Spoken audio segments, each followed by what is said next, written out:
For men, today's standards of muscularity are fucking obscene. We used to aspire to be like Brad Pitt from Fight Club, and now because of this incessant drive of consumer capitalism, this incessant permeation of our brains subconsciously with social media algorithms. Physique inflation is very real. And it seems to be happening at an accelerating rate. And fitness enthusiasts are concerned.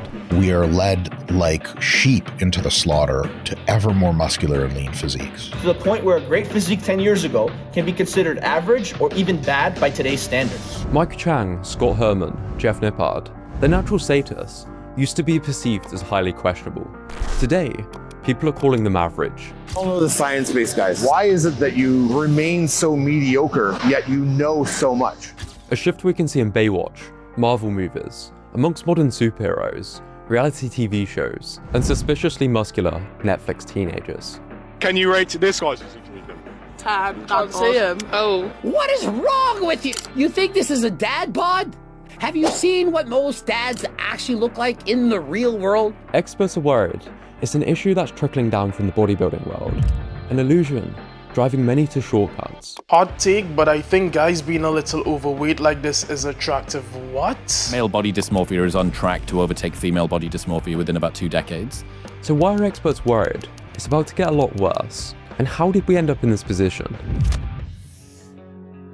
Is that what a man looks like? Fight Club was a pivotal film on the turn of the century. People wanted to look like this. Impressive, but also realistic. Seriously? It's like you're photoshopped. Back then, performance enhancers carried a heavy stigma. Take steroids and eventually everyone will see you for what you really are. A fake, a fraud, an asterisk. But in bodybuilding, they became essential. Each year, competitors pushed to get bigger and leaner, no matter the cost. From Steve Reeves to Jay Cutler, the look became more extreme. So everyday people turned to Hollywood physiques for inspiration. Hugh Jackman, Chris Evans, Henry Cavill. But the extreme standards of bodybuilding had already begun to trickle into the mainstream. There comes a day where being average, being mediocre, is just sickening to you. Video blogs blew up, then Instagram, focusing the attention on the visual. Fitness wasn't just about health anymore, it was about aesthetics. And this marked the rise of the fitness influencer. And I just want to share my experiences and advice of what's worked for me, what hasn't worked for me. More and more influencers joined the scene, but it was ultimately the most impressive looking that rose to the top. Genetic outliers, with many suspected of taking shortcuts to get ahead. Guys like Mike O'Hearn and Simeon Ped, those guys aren't natural, but yet they claim they are, and so they also stand out. The demand for more impressive physiques was reflected in Hollywood, with the remaking of Baywatch and progression of Chris Hemsworth, Zac Efron, and Hugh Jackman. But people began calling actors out for secretive steroid use. Reporter Greg here, reporting the news. The Rock's lying! Hello, wake up and smell the freaking coffee!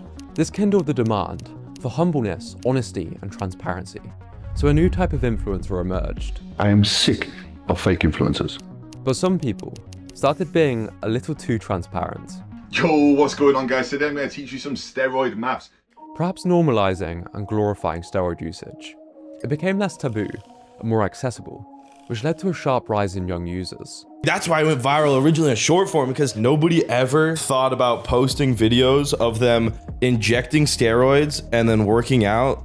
That is without a doubt the dumbest thing I've ever heard. Some influencers began to use Photoshop and camera tricks to stand out. These aren't the only people in the industry doing this. Check your newsfeed. If you follow a lot of fitness people, I guarantee you will find more that are doing this now that you're made mentally aware of it. This became such a problem. The Instagram versus reality subreddit gained over 1 million followers, exposing many people for using filters and tricks. Do I even need to draw the lines to show this is edited? But what people watched trained the algorithm, so social media learned exactly how to keep you scrolling. Now, if you ask ChatGPT for the average male that goes to the gym regularly, you're presented with this. There's nothing average about this body for a 35 to 40-year-old male who goes to the gym regularly. It worked this out from the internet, where edited and optimized bodies aren't rare, they're the standard. Body dysmorphia is becoming a cultural aesthetic as opposed to a mental health issue. To many, natural doesn't even look normal anymore. As highlighted by the recent trend, showing long-time lifters revealing their physiques in natural light, only to face brutal criticism. This is what 8 years of training looks like. Achievable in 1 year. This is 13 years of consistency. 13 years. You can easily achieve this in 2 to 3 years. We're talking about bodybuilders here. I personally don't think it's surprising that so many younger people are taking a metric fuckload of anabolic steroids. Yet, while some worry about physique inflation, others argue we're glorifying obesity. To understand what's really happening, we need to look at the data. Is the average man actually getting fitter? The average American is 5'9", 200 pounds, with a 40.5-inch waist, putting body fat between 20 and 30%. Obesity is on the rise. The average American eats around 3,500 calories a day and takes just 4,800 steps. No wonder health span is falling. In fact, 1 in 4 people can't do a full squat, and 1 in 3 can't manage a single push-up, according to a UK fitness report. But the average fitness enthusiast is likely more muscular, thanks to better information, equipment, and resources. A good thing, since the fitness industry has made things easier. If we look to powerlifting data, the average bench is somewhere around 250 to 300 pounds, squat 350 to 400, and deadlift 425 to 475 pounds. But those are trained competitive athletes. It's like comparing your reading speed to someone in a book club. The average 5k time for men, around 29 minutes, and that's only amongst those fit enough to sign up to a race. Here's what the average American man looked like in 2011. The truth is, the average person looks nothing like the physiques that we're constantly being shown online. It's becoming rarer for people to maintain a healthy weight, and it's this stark, widening contrast that experts are worried about. How old are you? 16. 16? But are you natty or not, bro? Natty. Wow, I respect the honesty, bro. Today, there's more teenagers doing steroids than ever before. People who've barely been training, jumping straight to enhancements. There's nothing respectable about taking gear at 16 years old. Period. The rise of people using steroids while claiming they're natural, or just eat chicken, broccoli and rice, is fueling unrealistic expectations, leading many to give up on their fitness routines altogether. Reckless performance-enhancing drug use and poor mental health. Perhaps a greater issue is not physique inflation, but deflation, where people think they need TRT or steroids to gain a bit of muscle and look good. Patience is a dying art on social media. For all the years up to this point, what people focused on was nutrition, workout routines. There is such a disturbing trend right now where those search terms and even those interests have been replaced by TRT, SARMs, peptides, Ozempic. A recent study found that the fitness advice given by the most followed fitness influencers is often either harmful or lacks credibility.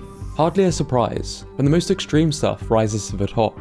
Fitness is becoming less about health and more about performance art, a hyper-reality crafted to maximize views. This is why people are suggesting that fitness influencers are a plague on getting fit. It's why what Martin Birkin coined f***arounditis is still such a problem. The tendency to avoid consistent effort and focus on unproductive activities, resulting in a lack of progress towards a goal. It's not one person's fault, but a deeper consequence of fitness social media. If you're not shredded, you have a dad bod. Bear in mind, many of these people are Hollywood superheroes, some of which have probably taken steroids.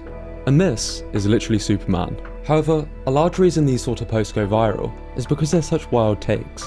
Regardless, there's a clear rising pressure for men. A study found 22% of men, aged 18 to 24, show signs of muscle-focused eating disorders. Even the godfather of American fitness grew concerned about the mental benefits of exercise being neglected, as the television was first invented. Well, this is what I think. People have gotten so far away from the natural way they should be living that they have lost the ability to be happy anymore. Because you cannot separate the mind and the body. It's an impossibility. Exercise is not only to make you more beautiful, more glamorous, but the therapeutic value of exercise, how it relieves nervous tension, how it increases your pep, your energy, and your vitality. That's the wonders of exercise. This is why for my own transformation, I limited the time I spent on social media, and it helped a ton. I didn't end up looking like Ashton Hall, perhaps because I didn't wake up at 3 AM, but I'm no longer built like E.T. because I actually stuck to my routine. You only fail if you stop. Gym inflation might be a thing on social media and in comment sections, but in reality, things seem to be heading the other way. Most of the people mocking top-tier physiques or real fitness progress are just online too much. caught up in an echo chamber, inflated by physique inflation. That's why curating your media diet is crucial. Follow people who actually benefit you, not negatively warp your perspective.